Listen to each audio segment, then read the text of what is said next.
Hi, my name is Joshua Cartwright and this is Harrow Library's Storytime. Today we have the true story, the inside true story of The Three Little Pigs by A. Wolfe.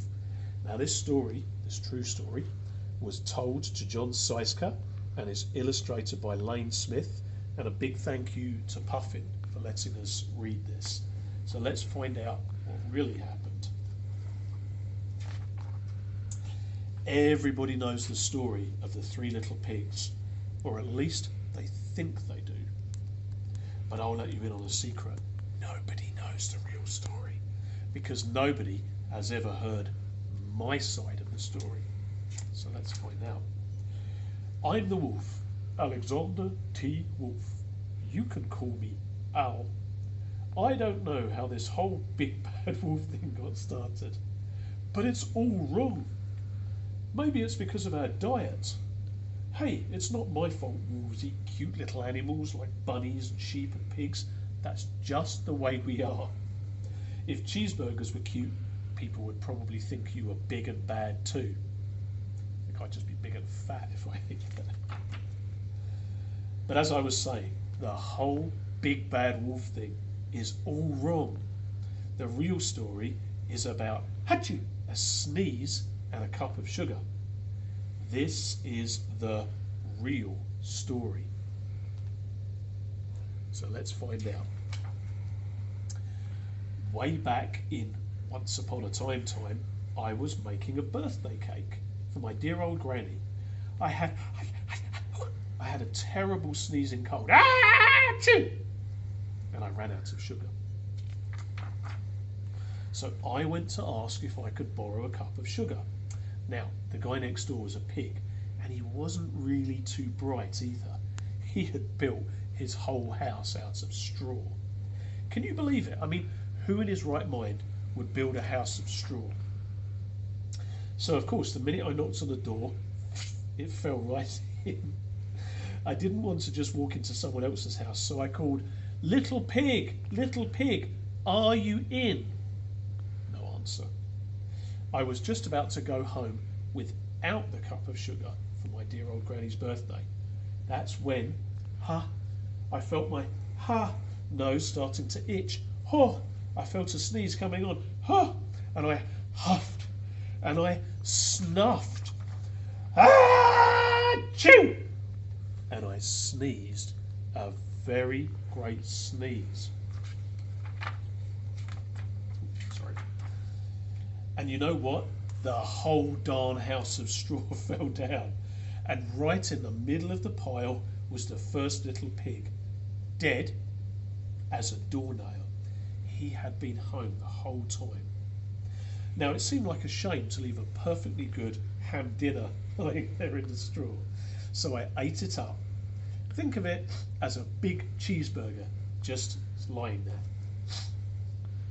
I was feeling a little better, but I still didn't have my cup of sugar, so I went on to the next house.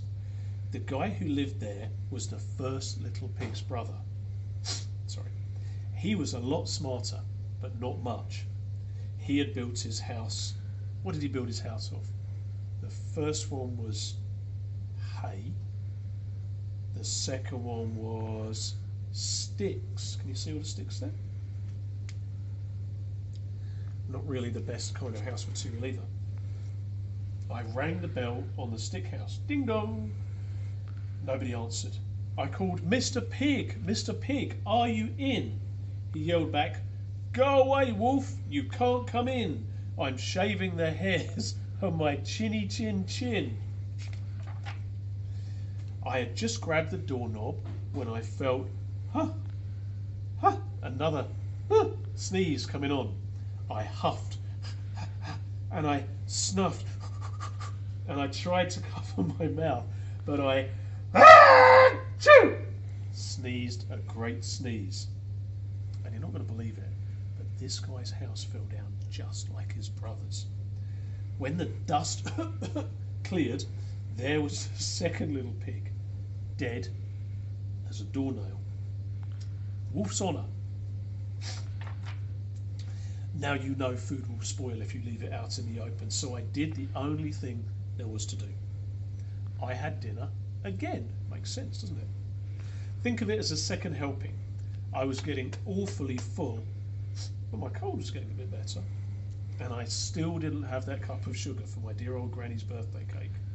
So I went to the next house. This guy was the first and second little pig's brother.